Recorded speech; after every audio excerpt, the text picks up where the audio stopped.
following message at the request of the Medina County Office of Emergency Management. There is a mandatory evacuation in place for all residents in the following area north and northeast of the fire near Medina Lake. If you are east of County Road 271 and west of the Medina River and south of FM 1283, you must evacuate now.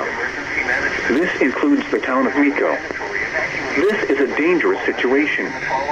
There is a voluntary evacuation in place for all residents in the following area northeast of the fire near Medina Lake.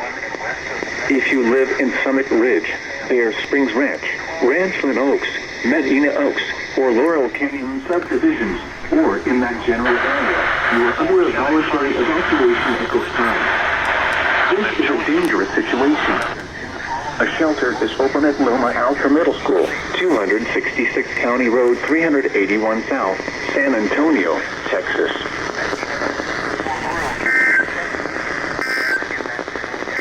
You are under a voluntary evacuation at this time. This is a dangerous situation. A shelter is open at Loma Alta Middle School, 266 County Road 381 South, San Antonio, Texas.